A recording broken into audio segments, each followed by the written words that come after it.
Hi, I'm Tim Roble and welcome to another episode of Adventure Athlete. Today I'm at the 2019 RTR in Quartzsite, Arizona. Meeting a lot of really neat people.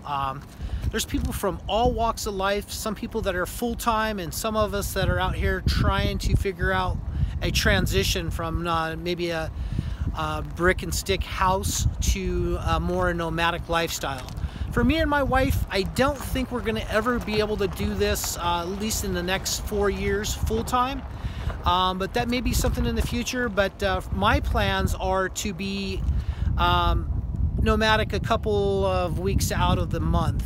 Go out and hit some of the events. And I love people, love talking to people. And I've met so many neat people. And as we take a look around, we have people that are in tents. There's a guy that just rode by on a bicycle that had all of his camping and everything, and he lives off of his bicycle.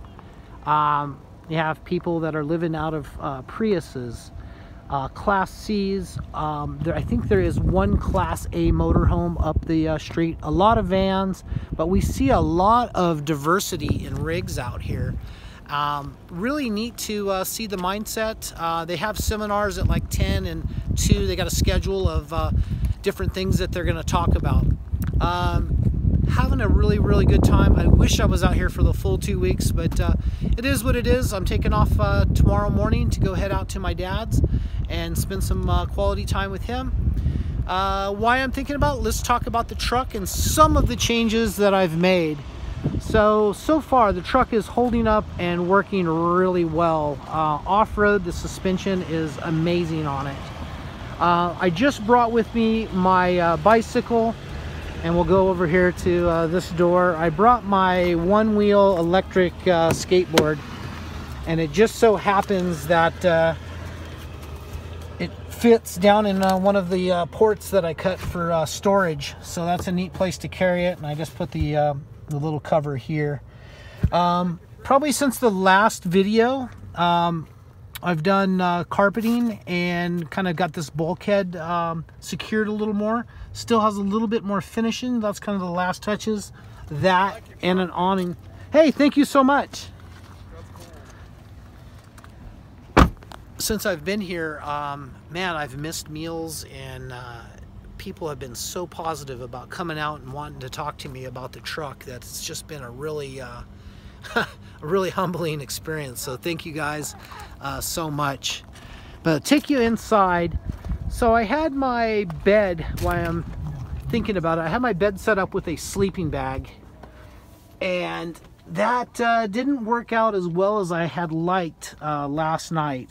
So about 11:30, 12 o'clock, I stripped everything down and made it up with this fleece velour type microfiber blanket that I have on this bottom layer. And I just used this at the top layer. We got down to about 38 degrees last night, and I slept perfect. That I got dialed in. One of the things that I moved is my little coffee cell that I have. Has everything that I need to make coffee.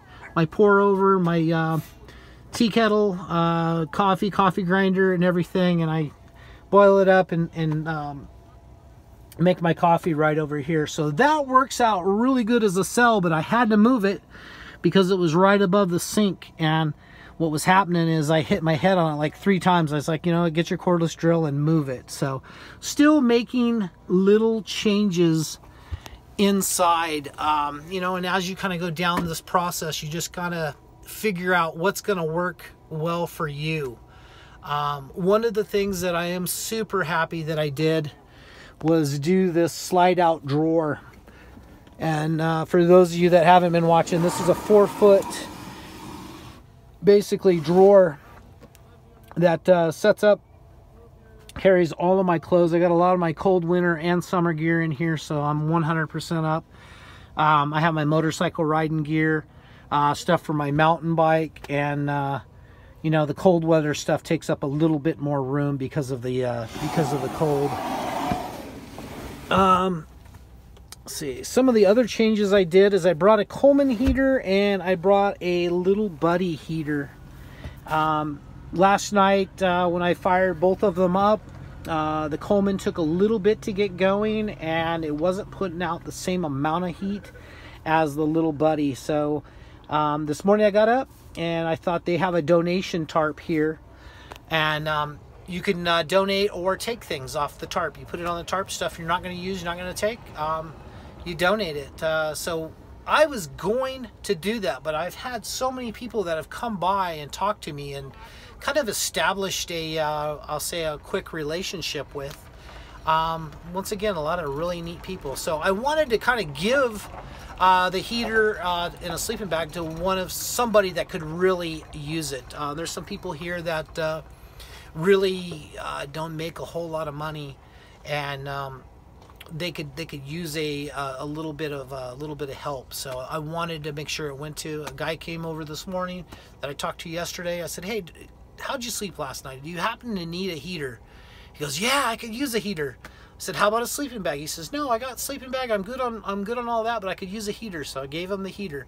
Next guy walks up, and talked to him yesterday also, and I said, "Hey, do you happen to need a sleeping bag?" And he says, "Matter of fact, I do. I sleep in a hammock, and there's air coming underneath, and a sleeping bag would help that out." I said, "It's yours."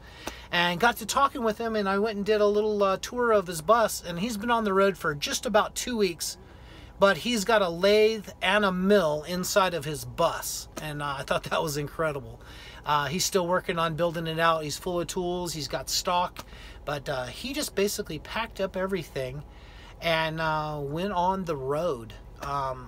For me, I thought that was amazing. Just to have the confidence to pack a vehicle that's not even built out. It's an empty shell with boxes and stuff in it, and he's got a hammock slung from corner to corner, and that's how he's sleeping. So pretty amazing. There's another school bus. I gotta tell you, everybody here, I have to say, is super friendly, and there are all walks of life. People that have maybe $5 in their pocket, and they're looking for their next food and their next job, to you know, people that have the $150,000, $200,000 built out rigs.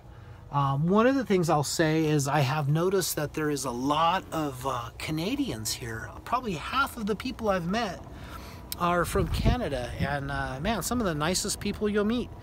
All walks of life. I met another guy that was from Ireland, and he's come over here. He's been over here 16 years, and he decided to just basically go nomadic.